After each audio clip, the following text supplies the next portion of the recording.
Welcome to It's Your Wealth, the podcast edition. I'm certified financial planner David Somerville. I'm here with Jason Pollock. Jason, good evening. How are you? Great. Good. I'm here with Cody Miller. Cody, how are things? Great to see you. It's April. We got through, the long, cold winter. Yeah. Listen, I'm a big fan of global warming in the winter. Yeah, right. Not in the summer. Yeah. But wouldn't it be great if we had the weather of maybe San Francisco or some San California. Diego, yeah. But we got through it, and it's Cherry Hill time, my man. It's golf. It is time. Right? The Masters is around the corner. Masters is around the corner. Yeah. You've got, fancy guys have those big fancy hitting machines in their garage, tracks the golf ball. I just have to go hit out in the backyard. How's the golf game look for 2026? It's going to be a banner year. It's going to be a banner year. Awesome. Yeah, we're doing great. Can't wait. Can't wait.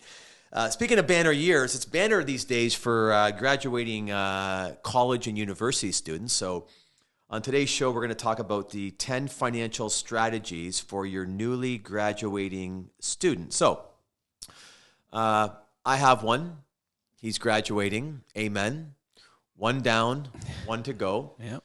And life begins now that you're off the old man's payroll, right? You sure about that? Well, kind of, sort of off the payroll. Maybe he's on half the payroll now, right? But slowly weaning him off the payroll, right? Good luck with that. But it's a big decision, right? I mean, graduating from college is really for most, it's an exciting time, big thoughts of the future. I'm going to have a new career. I'm going to here, go here, do this. But what we want to talk about on today's show is helping them kind of create a bit of a solid financial plan moving forward. And I think the big thing right now is you've graduated university. Some kids walk out with student debt, some kids don't. But the important thing, the first step here in this strategy is make sure your kids create a budget. So now that they're graduating, maybe they're in the basement, maybe they're going to live at home. Get a part-time job, get a full-time job, get both full-time and part-time jobs. But start having them look at, okay, son, daughter, what's coming in, what's going out, what are you spending, what are you saving? It's a good time to get them to, as Jason always says, look at your phone, all the apps in your phone that you don't need. Yeah. Start to pull things together. And number one is always help your kids create a bit of a quasi-budget for their new life going forward. Right. And they'd be surprised. We talk to them all the time. They'd be surprised what goes out. Again, we talked on a previous podcast about the Ubers and the Starbucks and all those little things that add up over a month. And they're always, kids are normally shocked when they see how much money they spend on things that they don't need. Well, Jason, there are those new apps on the phone where it shows that, right? And that's right. And again, I think when they're in school, they've got limited resources coming in. Maybe they've got a part-time gig in the summertime. They worked all summer, made a bit of money. So they're not really in a cash flow friendly environment. Yeah. But now that they've graduated, and again, maybe they're in engineering, maybe they're in real estate, maybe they're in finance, who knows what they're going to be in. But now maybe they're making 30 or 40, 50,000 a year. So now it's some real money coming in. And again, living at home, it's not for you to live at home and go buy whatever you want. Right. Now they got to look at budgeting for a car insurance, and all these other adult expenses that happen. Well, and I think it's the perfect time because, they can take the lessons that you're teaching now, right, and grow with them. So, I think it's important to remember, it doesn't have to be perfect. It's about building the habit. It's about building the processes and the structures that are going to serve them well as they get older and grow their own families. You can start now when the stakes are a little lower, teach them those habits when they're young. Well, here's the thing, right? Nothing worse than having your kid make $40,000 and then the first year he spends $50,000. Yeah. Right? Yeah. And he's got a $10,000 credit card debt. And then next year he makes $60,000 and he spends $70,000. Yeah. And all of a sudden you're thinking, what just happened here? So, let's get that budget in place. Point number one. Right. Or they lose their job, and that's where number two comes into play, which is establish an emergency fund. So, years ago, it really hit hard for me and for my kids when we went through COVID. All of a sudden, they don't have a job. What do? They still want to go out and do whatever they had to do, but a lot of them didn't have a job. And what do you do? Well, if you establish an emergency fund, which is take 3 to 6 months worth of your expenses and build a cash account that can support that 3 to 6 months if you lose your job or if something happens. So that's something that kids probably don't think of very much. You know, we talk about budgeting or you talk about retirement and things like that. But what happens if they lose their job? Do you know what's funny, Jason, about an emergency fund? If I asked 100 people on the street, do you have 2 or 3 months of salary in a safe account, in a non-touchable account? Yeah.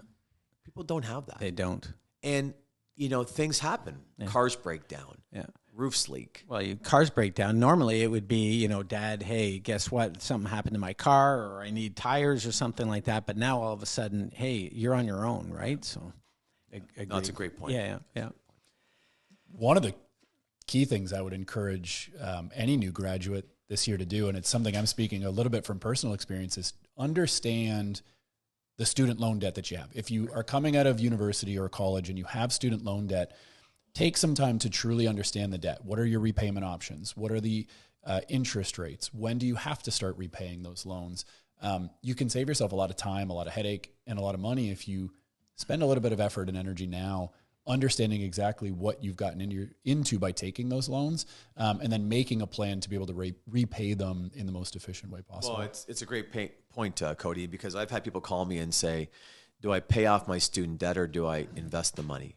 And the question is, well, what's your student debt interest rate? Mm-hmm. If the interest rate is 1-2% or it's 0, maybe just pay the basic amount you have to.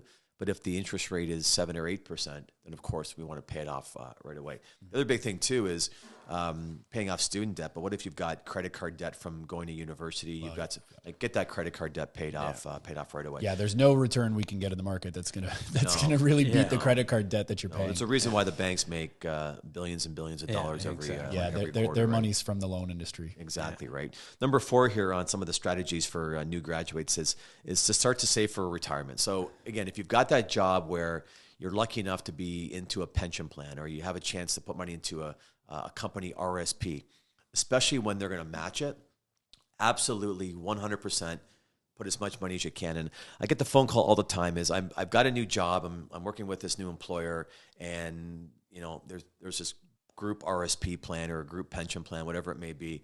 If I put in 5%, they're going to match it. Put the full 5% in, absolutely. Right? Okay. So if you want to put in more than that, maybe you put in the maximum through the group account, and then you do your own account with firms like us, or you go to an institution that can do it. So yeah, if you've got a good job and you're making good money, think about the RSP. Otherwise, start thinking about that first home savings account. So if the goal is not for retirement, the goal is, hey, I want to own a house or a condo in the next 5 to 10 years, then maybe the first home account is the better vehicle. And if your goal isn't to own a house and maybe it's not for retirement, it's going to be the tax-free savings account. So do something with your money, get it out of your bank account. And as I've always learned is that if it's in the bank account, there's a human impulse to spend it. When it's off the balance sheet, you don't see it. You know, instead of seeing $6,000 in your bank account, you only see $1,000. You don't have the ability to make a bad purchase or make an impulsive decision, but start doing something. I think it's like the number one thing I wish I could go back. Like when I was 21, you couldn't tell me anything, right? It was like, you can't tell me to put away $25 a week. Yeah. You feel like the impact is so small. Now that I'm older, I'm a little more mature, you know, things have developed a little bit. And so then I go, wow, if I had taken the time to put away that 25 or $50 from every paycheck, it was so small back then. Yeah. Now that I'm in my mid 30s, man, it would just have made such a great difference in terms of the amount of money that I have. And I wish I could go back and start earlier and sooner, even if it's just the smallest amount. It is something that can really put you on the right track from an early age. Well, I always say in life, there's 2 lessons in life, right? There's the 20-minute lesson or there's the 20-year lesson. So this show will give those kids the 20-minute lesson, in our case, a 12 or 15-minute lesson, or there's the 20-year lesson, Cody, where, you know, 20 years from now, it's like, wow, I wish I would have, you know, had a budget. I wish I would have had an emergency fund. So these are things that if you can teach these kids early and they can take a note from our years of experience, they're far. Well, they're also difficult conversations. I mean, I'm learning this with my young ones is I can try to teach them how to ride a bike, But if I take them somewhere and have someone else teach them how to ride the bike, they're going to listen 10 times more than they listen to me. Same thing with money, right? I mean, if my parents, I think that's a universal human thing. So if my parents had tried to tell me when I was younger, I wasn't having it, right? But if you can get somebody independent that they respect and trust to tell them, sinks in a little bit deeper. Works, right? Yeah, for sure. One of the other things that that again is often overlooked is establishing and building credit responsibilities. So most kids and even most parents, you were talking previously about emergency funds and how many people out of 100 really have 3 to 6 months worth of emergency funds. If you asked 100 people today about their credit score, I bet you the answer is zero people, maybe 1 or 2 people know about their credit score. But when you're a young person just graduating, it's really important to know your credit score and learn how to get your credit score up. Get a credit card, whether it's a $500 or $1,000 credit card limit. Pay it off every month. That increases your credit. Get some other form of payment, some other form of credit that again boosts your credit rating, because that comes into play when you want to get a mortgage or you want to get a car loan. It's super important. People don't realize, Jason, that credit score, what does that really mean? Well, guess what? Go to the bank when you're buying your first home and have a crappy credit score and see what kind of rate you're going to pay. Or go to the bank at 27, buy your first home with an impeccable credit score, and watch the rate you're going to get. You could be looking at 200 basis points of difference. Well, if you're getting a $500,000 mortgage and one's 3 and one's 5, it's because of credit score. Because the bank looks at you, and as we said before, because I have a son who's looking at buying a house, we were told by a mortgage advisor, make sure he has 3 debts. So he has 2 credit cards and a cell phone bill. Make sure he's paying back on 3. That will basically maximize his credit score. And the better the credit score, the better the cost of borrowing for him in the future. I think what a lot of people don't realize is that a credit score is not something you start at perfect and then you go down if you misuse it or abuse it. You have to build it from scratch. So when you start, if you have no credit, that's almost as bad as having bad credit, right? Exactly. So if you go to the bank, you have no credit, they're going to treat you the same. So you've got to start at that early age, 18, 19, 20, building good habits and good credit so that when you do get into your mid-20s and later 20s, you've done the work to build up a solid foundation. No, it's perfect. Great point, Cody. I think the other thing, piggybacking off of that is trying to limit those unnecessary expenses. So how do you end up getting credit card debt that balloons, right? It's by going out and living it above your means. So of course, again, you get your first job, you've got a little bit of money coming in. Maybe you are getting paid well for the first time in your life and you're living at home and you feel like, geez, this is all disposable, but you've got to still make sure you're living within those means, right? So try to limit any unnecessary expenses that you can, keeping yourself, strict to the budget that you talked about, making sure that those month-to-month habits are sticking. I love when 20-something-year-olds, they're on their own and they're out on their own, they're making their own money, and now they're whining and dining their girlfriend, right? And they're used to going to McDonald's or, get a sub or a burrito. And now they're going to the Keg and, the girlfriend looks at the menu and orders the filet mignon and orders 2 apps. And starts sweating and collar gets tighter. I know my boy one day said to me, he said, I took this girl out for dinner, Dad. And it was like 1 app. She had a big drink. She had the biggest steak in the menu. Yeah. He said when she went to the bathroom, I had to look at my phone to make sure I had enough money in my bank account to pay for it. So, but again, limiting those expenses, really, right? Like you're at a point where you're going to drop $300 on a bottle of wine and dine, or I'll pick up the bill. It's good, and the bill comes in, it's $500. So limiting those, that's a good way to save for the future. Number 7 here on some of the top ways to start thinking about your finances if you're graduating is again, set some financial goals, set some short-term goals, some midterm goals, some long-term goals. So again, the question is do you want to own a house? Yes or no? Yes. Okay. Maybe it's 5 years, 7 years down the road, whatever it may be. Do you want to get married one day? Yes. Okay. That could be 3 to 5 years. Do you want to buy your girlfriend an engagement ring? All these things have to happen, right? And again, we talked about having a specific goal, having a plan around it. What I did years ago was I used to have 5 or 6 different bank accounts. So every single month I would deposit money into each bank account. This is back in the 90s, I guess. I can go back there. Times were a bit different. But again, I knew that every month I would put X in here, X in here, X in here, X in there. And then 3 to 5 years later, I had money for a home. I had money to get married.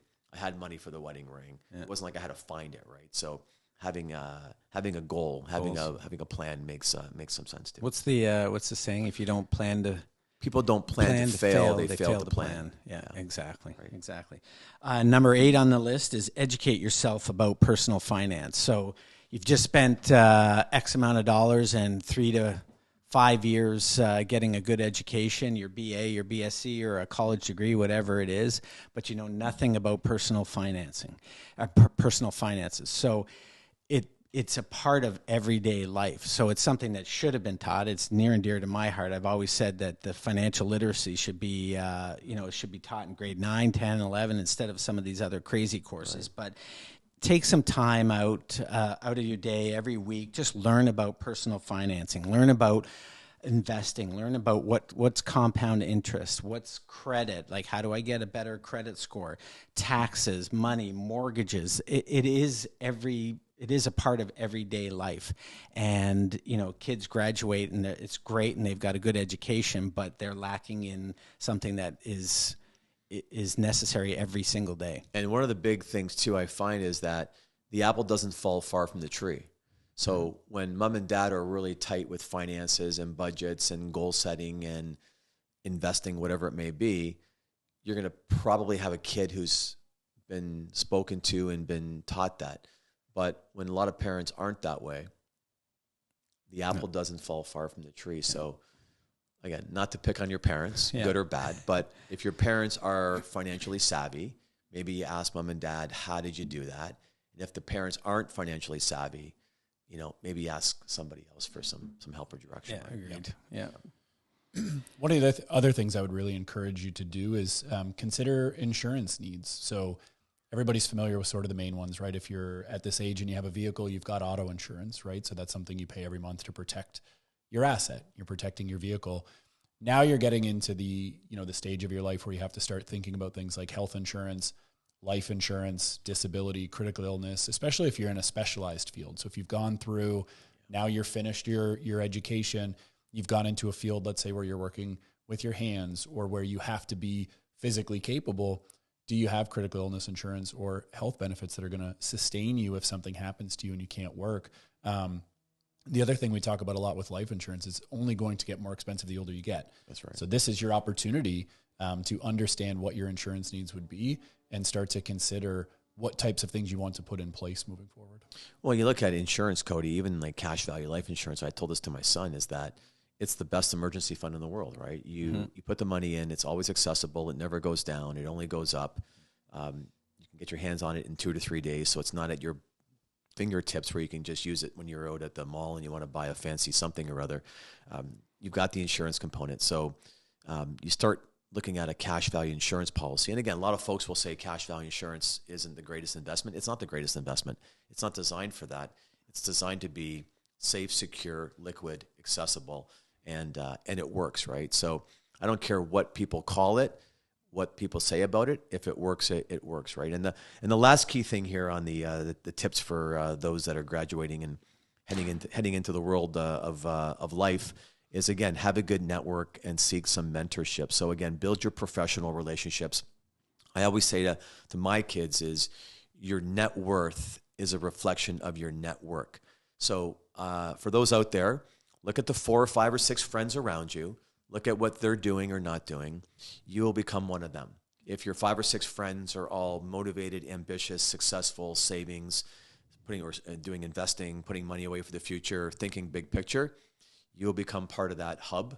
If your friends are not working, unambitious, spending money on video games, gaming in the basement, and eating potato chips, you'll become one of them, right? So look at your circle of network.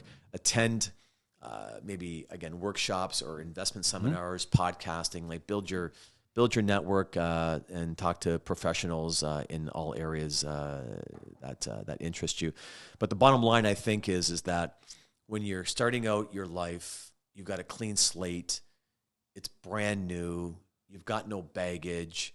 make good decisions, build a financial foundation, start to create some good habits, you know what, and that will build some security, some independence. And then what happens is what you do in your 20s is going to dramatically affect your 30s, 40s, and 50s, right? If you mess up your 20s, it's hard to get out from it. It's a tough one, right? You've dug yourself into a hole off the get-go. So let's get off to a quick, fast start. But on the flip side, I think young people underestimate how well they can set themselves up if they're doing the right things at this age. I know they can't see it yet, right? I was the same way when I was in my early 20s. I couldn't understand how the actions I took in that time would benefit me today. Yep.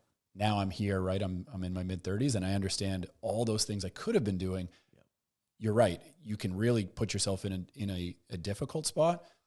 On the flip side, you can really put yourself in a fantastic spot. Well, I'll tell you, Cody, last quick point here is that when I was in my 20s and I was starting in this career, Jason, I remember going to some guys in the industry and I thought, okay, who are the most successful guys around here? And I went to these guys and I said, like, give me the 20-minute lesson. I don't want to learn the 20-year lesson. And they would talk to me about have an emergency fund, have these different piggy banks, have all your money, like put a bit into your bank account that you can see and spend, but get it off site. If you put chocolate cake in the refrigerator and you like chocolate cake, you're going to eat it. If it's not in the refrigerator and it's 9 doors down the street, it's a big issue to go and get it, right? Mm. So I can remember like hearing these guys, and I'm just a naive 23, 24-year-old, but, you know, my parents were just hardworking, people.